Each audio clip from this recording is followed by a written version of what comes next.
Kwa wanangu vijana wa taifa hili la Tanzania, niseme kuwa nchi hii imejengwa kwenye misingi ya amani na utulivu wa kisiasa.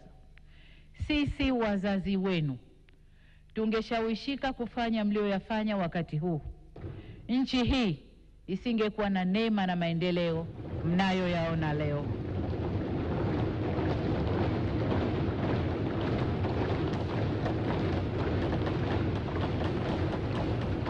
Mheshimiwa Spika, nataka nirudie hilo kwa wanangu vijana wa taifa la Tanzania. Sisi wazazi wenu, kama tungeyafanya mlioyafanya nyinyi, nchi hii isingekuwa na neema na maendeleo mnayoyaona leo.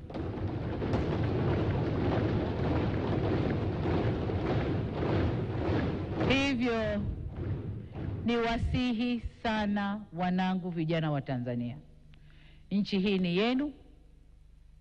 Kwa shida zozote zile zinazowakabili, msikubali hata siku moja kushawishiwa kuichoma nchi yenu wenyewe.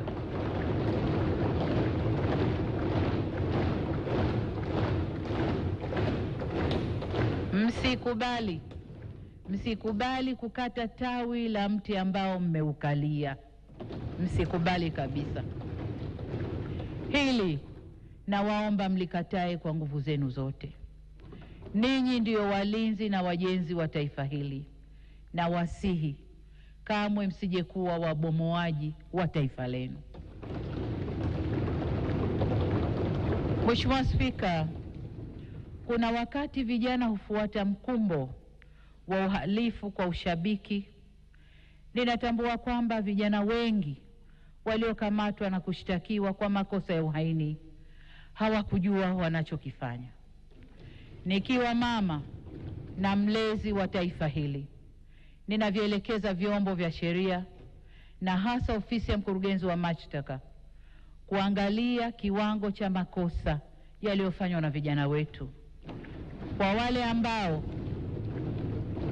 Kwa wale ambao wanaonekana walifuata mkumbo na hawakudhamiria kufanya uhalifu, wawafutie makosa yao.